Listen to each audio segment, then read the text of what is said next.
Ribuan personil disiagakan dalam operasi gabungan polisi dan TNI di kawasan Kalijodo. Ini merupakan operasi penertiban dan pembersihan yang kesekian kalinya berlangsung di wilayah tersebut. Informasi selengkapnya akan disampaikan oleh Egit Hapsari dari kawasan Kalijodo, Jakarta Barat. Selamat pagi, Egit. Bisa Anda jelaskan fokus operasi pagi hari ini dan situasi terkini di sana seperti apa, Egit? Ya, selamat pagi juga Widya. Saat ini kami masih menunggu kehadiran dari Kapolda Metro Jaya, Irjen Polisi Tito Karnavian di lokasi Kalijodo yang akan menjadi lokasi operasi gabungan pada hari ini. Adapun saat ini sudah ada sejumlah personel kepolisian dan juga personel Satpol PP dan juga TNI yang masih berjaga di Kalijodo dan menanti kehadiran dari Kapolda Metro Jaya beserta sejumlah awak media yang juga menanti kehadirannya. Adapun dalam operasi ini memang dikerahkan personil dalam skala yang cukup besar, yakni ada 6.542 personil gabungan yang akan dikerahkan pagi ini.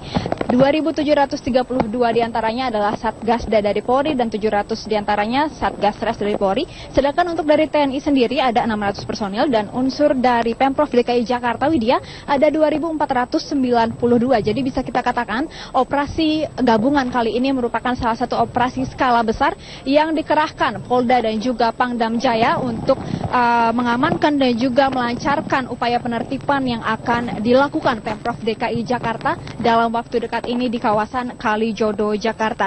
Meski demikian, tadi Kapolda Metro Jaya dalam instruksinya pada saat apel gabungan di Polda Metro Jaya menegaskan bahwa meskipun Pemprov DKI menargetkan relokasi dalam waktu dekat ini, namun ini bukanlah operasi penertiban atau operasi penggusuran, melainkan operasi untuk memberantas sejumlah penyakit masyarakat yang ada di kawasan Kalijodo.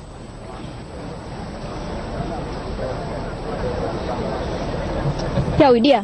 Baik, Egy, tadi saya bertanya apa yang menjadi fokus dalam operasi gabungan kali ini, lalu juga berdasarkan informasi yang Anda pantau di lapangan, apakah ada begitu gerakan atau aksi-aksi yang akan dilakukan oleh warga Kalijodo sebagai bentuk penolakan, Egy?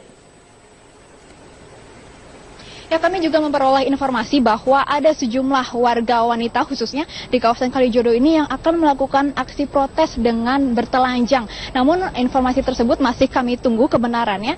Namun ada sejumlah antisipasi yang dilakukan untuk aksi protes yang direncanakan warga wanita tersebut. Di antaranya Satpol PP dari Pemprov DKI Jakarta sudah menyiagakan pasukan khusus wanita untuk menyiagakan aksi tersebut apabila jadi dilakukan oleh para warga wanita. Selain itu, Widya, memang operasi ini lebih memfokuskan untuk memberantas penyakit masyarakat yang ada di Kalijodo ini. Ada 4 hal yang menjadi target operasi gabungan kali ini. Yang pertama adalah untuk memberantas minuman keras ilegal. Jika kita ingat 2 minggu yang lalu sempat ada kecelakaan yang diduga dilakukan oleh salah seorang pengemudi Fortuner yang menewaskan 4 orang yang baru saja datang dari Kalijodo ini dan kemudian kecelakaan itu terjadi. Selain itu, selain minuman keras ilegal, Widya, ada juga sejumlah target lain dalam operasi ini, yakni adanya senjata tajam, premanisme, dan juga narkotika. Dan ini memang dilakukan oleh Polda dan juga Pangdam Jaya untuk melancarkan operasi penertiban yang akan digerakkan oleh Pemprov DKI Jakarta agar tidak ada oknum-oknum atau tindakan kekerasan yang nantinya dikhawatirkan akan menghambat proses relokasi. Dan untuk Pemprov DKI Jakarta sendiri, Widya, memang sudah mengeluarkan surat peringatan pertama pada hari Kamis lalu, dan surat peringatan pertama ini berlaku 7 kali 24 jam yang nantinya akan habis tenggat waktunya pada hari Kamis depan. Jika nanti SP1 ini dihiraukan oleh warga, maka akan dikeluarkan SP2 yang akan berlaku 3 hari selanjutnya, dan apabila SP2 ini kembali diabaikan oleh warga, maka Pemprov DKI terpaksa mengeluarkan SP3 ataupun surat perintah pembongkaran.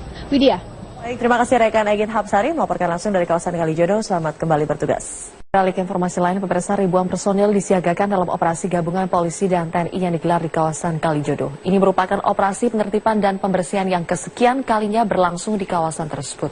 Informasi selengkapnya akan disampaikan Marvin Sulistyo dari kawasan Kalijodo, Jakarta Barat. Marvin, sejauh ini bagaimana operasi gabungan di sana?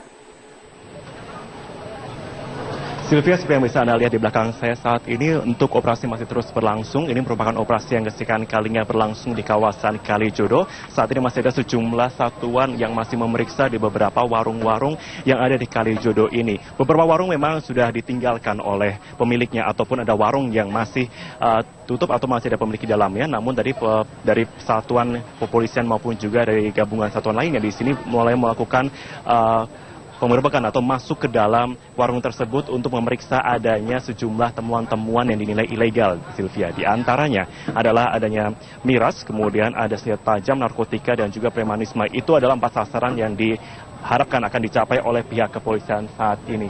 Kami melihat hingga sampai saat ini pukul 9:05, kami melihat masih ada sejumlah polisi yang berjaga-jaga, dan ini merupakan satuan. Total personil ada sekitar 6.524 personil, pemirsa, di mana ada gabungan dari TNI, Pemprov DKI, Satgasda, Satgares, dan juga dari Reskrimum Polda Metro Jaya, serta berbagai satuan lainnya yang mulai berjaga sejak pukul 6 pagi di kawasan Kalijodo kali ini. Dan dari kami melihat juga ada sejumlah temuan-temuan yang sudah mulai didapati oleh pihak kepolisian. Kami melihat proses penggerbekan terhadap sejumlah warung-warung yang ada di sini, di mana sebelumnya jika kita melihat ada temuan dari Reskrimum bahwa sudah ada yang minim temuan dari miras ataupun juga temuan-temuan lain seperti narkotika ataupun lainnya. Namun tadi kami mendapati pada operasi kali ini, operasi pekat kayaknya atau operasi penyakit masyarakat kali ini, ada sejumlah orang yang diduga terindikasi terkait narkotika ataupun juga minuman keras. Kami mendapati ada berkerat-kerat minuman keras dan didapat dari warung yang sudah ditinggalkan pemiliknya, sehingga kepolisian pun terpaksa harus menggeledah dalam masuk warung tadi. Dan dari Kapolda Metro Jaya, Irjen Pol Tito Karnavian juga sempat menyatakan bahwa operasi kali ini memang akan difokuskan di beberapa titik, terutama di Kalijodo ini, dengan pengamanan ekstra. Tentunya ini untuk mengantisipasi jika adanya ancaman-ancaman ataupun juga sempat ada keributan dari yang sempat muncul beberapa saat yang lalu. Dan berikut pernyataan selengkapnya dari Kapolda Metro Jaya, Irjen Pol Tito Karnavian. Ada kafe-kafe yang tutup di sini, kita akan buka. Bersama-sama disaksikan oleh tokoh masyarakat setempat, RT, RW, camat, lurah, karena undang-undang membolehkan penyidik dan penyelidik kepolisian untuk melakukan penggeledahan. Ketika tidak ada orangnya, kita bisa melakukan penggeledahan dengan didampingi oleh minimal 2 orang tokoh masyarakat setempat, ya. Nah, ini kita akan lakukan, kita periksa kafe-kafe yang buka maupun yang tutup. Yang tutup kita akan periksa juga apakah ada mirasnya, ada senjata tajamnya, ada narkotiknya. Ini kita akan bersihkan semua dan kita lakukan proses hukum. Saya kira itu. Sylvia? Marvin, apakah operasi ini akan rutin dilakukan di kawasan Kalijodo? Sesuai pernyataan yang disampaikan oleh Kapolda Metro Jaya Tito Karnavian, maka dinyatakan bahwa operasi ini akan terus dilakukan baik itu dalam jangka SP1, yang mana ini akan terus dilakukan selama kurang lebih sampai dengan Kamis mendatang, bahkan sampai dengan masa penggusuran di mana pada tanggal 29 Februari mendatang. Dan ini penertiban kali ini akan terus dilakukan tentunya dengan menyiagakan sejumlah pihak baik itu bisa gabungan seperti hari ini ada TNI, Satgasda, Satgares ataupun juga beberapa satuan lainnya, atau bisa bekerja sama dengan jumlah yang bisa lebih minim ataupun lebih banyak dibandingkan dengan hari ini. Dan terkait juga dengan adanya ancaman dari sejumlah pekerja seks komersial yang mengancam akan melakukan aksi unjuk rasa, ini pihak kepolisian pun juga sudah menyatakan sudah memberikan antisipasi berupa satuan polwan yang sudah siap menjaga dan siap untuk adanya sosialisasi lebih lanjut jika adanya ancaman tersebut benar-benar terrealisasi pada hari ini. Dan demikian laporan kami dari Kalijodo, kembali kepada Anda di studio, Sylvia. Marvin Sulistyo melaporkan langsung dari kawasan Kalijodo, Jakarta. Ya, pihak keluarga artis Saipul Jamil tidak menyangka Saipul menjadi tersangka dalam kasus perbuatan asusila kepada anak di bawah umur. Pihak keluarga pun telah menunjuk pengacara untuk menangani kasus yang menimpa pedangdut tersebut.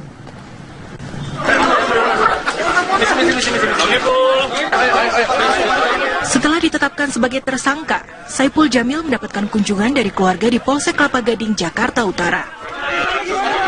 Ibu angkatnya Sumarni cukup kaget dengan kasus yang menimpa Saipul Jamil ini.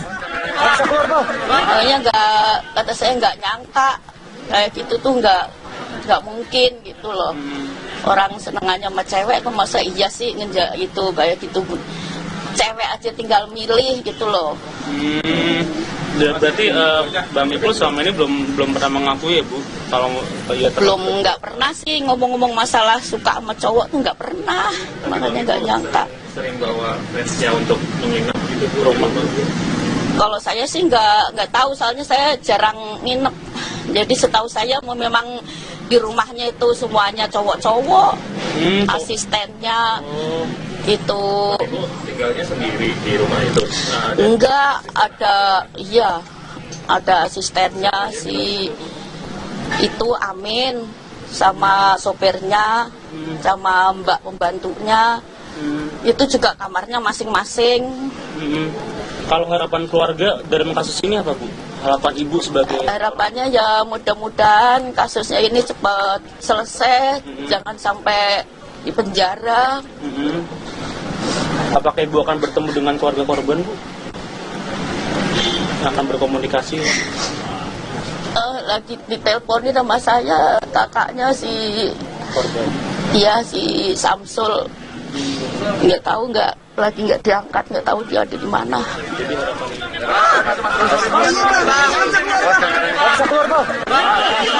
Di mata Sumarni, Saipul juga dikenal sebagai sosok anak yang rajin beribadah, sehingga ia ragu Saipul dapat melakukan perbuatan tak senonoh. Iya, kalau bagi saya nggak mungkin gitu loh. Kalau bagi saya nggak mungkin. Tapi orang namanya saya sendiri nggak tahu ya, orang semuanya itu yang tahu kan dia sendiri. Soal kondisi psikis Bang Ipul di dalam pernah sempat cerita ke Ibu nggak?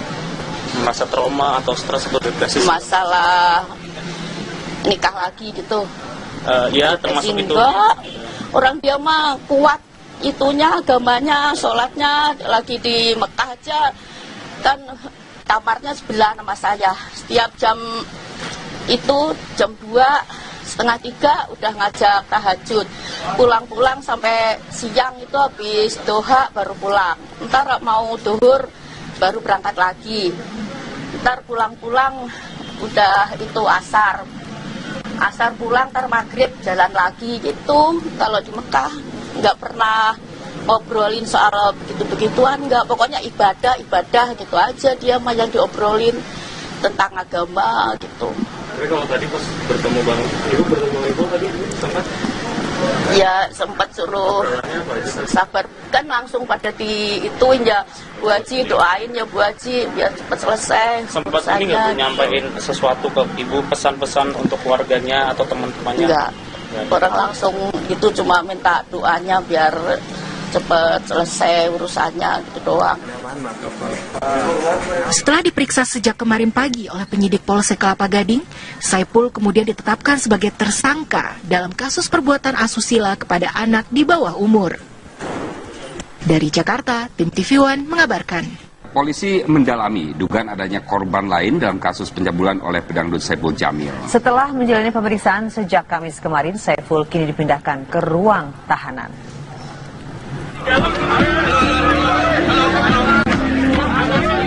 Polisi menduga ada korban lain dalam kasus pencabulan yang dilakukan pedangdut Saipul Jamil. Kapolsek Kelapa Gading Kompol Ari Cahyanugraha menyatakan pihaknya terus mendalami dugaan tersebut dan menegaskan tidak mengejar pengakuan tersangka. Sehat, alhamdulillah sehat-sehat aja. Yang bersangkutan juga menyesali perbuatannya berkali-kali melalui penyidik menyampaikan permohonan maaf.